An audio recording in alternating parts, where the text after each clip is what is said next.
I'm Jordan Davis, and this is part 3 of my conversation with Bob Frank. Bob is a versatile musician and producer with deep knowledge and passion for American roots music. His podcast is called Blues You Should Know. He spent his early years in hungry pursuit of country blues music. In 1969, at age 16, he traveled from Ohio to Michigan to sit at the foot of the stage for the first Ann Arbor Blues Festival.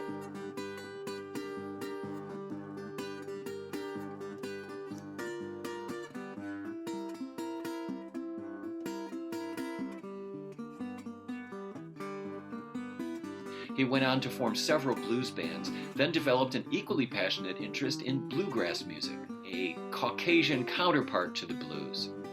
We left off discussing his work in the 1980s and 90s with the Hotfoot Quartet, with whom he traveled across North America for 15 years. Recording. So you did some recordings with the Hotfoot Quartet, yes? We did 3 albums. The first one was in 1980. And that was Barbecue on Broadway. And that was kind of a half swing, half bluegrass record. It's better than we thought it was when we did it. You know what I mean? I've gone back and listened to it. And then the next 2 were pretty much straight up bluegrass albums. That was a record called Dog Bite Your Hide. And then we did a record called Hot Footin'. Mm-hmm. And that was the last one we did. But I started writing in the late 80s, and we started doing a lot of original music. And I wish we had gone on to record that. That's what I don't have a record of. You do have a record, however, a rather notorious record of a cover, a bluegrass cover of a song by Devo. Devo, right. Tell us about that. Well, this was very early on in the band. And we were playing every Friday night at a place called the Coach House at University Circle.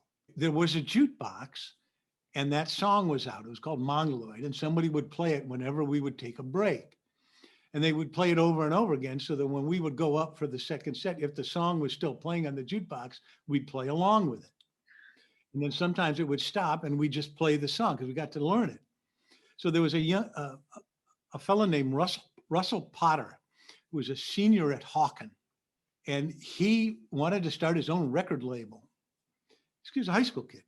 So he took us to Bodie's studio on Union. Oh, yeah, I believe an African-American family business, yeah. Yep.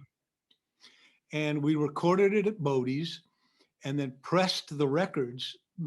Mr. Bodie and Mrs. Bodie had a big machine in their garage, looked like one of these highway pavers, you know, and she'd sit up on there. He had a TV hooked up so she could watch the soaps while she did it, you know, and she would press a record and then take it out, and then press a record, then take it out. And she would do this all day.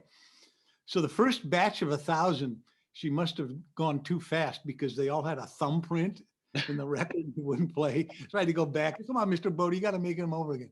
So he did them over again. And we put out this record of Mongoloid. A guy named Johnny Dromette did the cover. He got the Devo suits for us.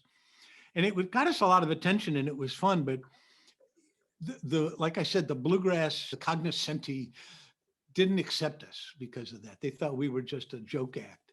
And it wasn't really until Phil Bunch joined the band 6, 7, 8 years later that we were able to get credibility in those circles again.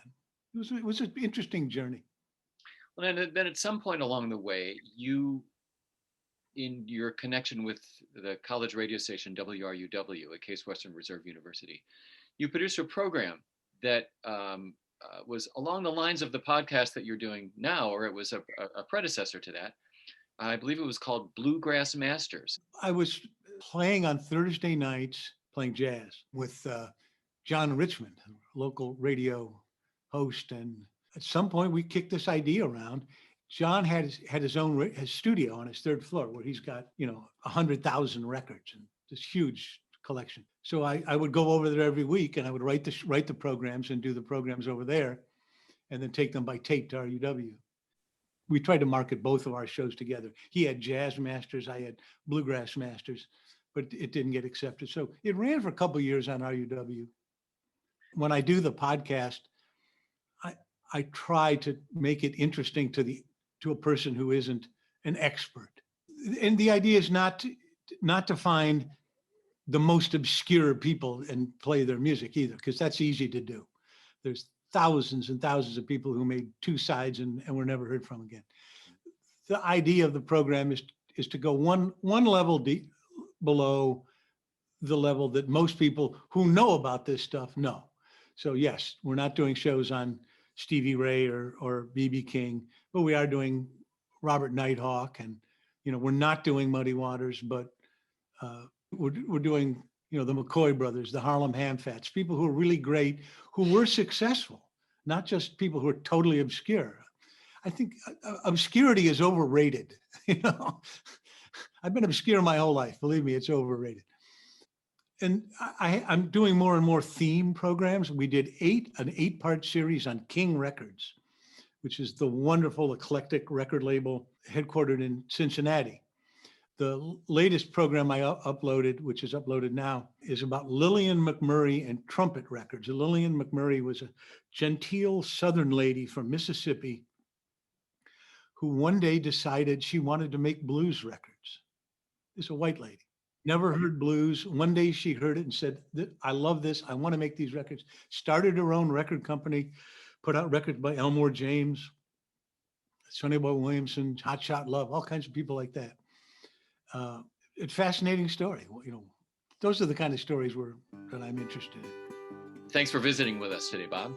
Thanks, Jordan. I had a good time. Thanks very much. We've been catching up with musician and producer Bob Frank.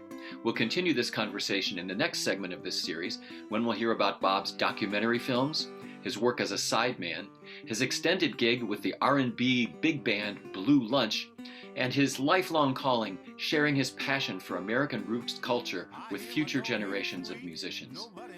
Thanks for joining us, and we'll see you around in cool Cleveland. Stay out all night and sleep away your days.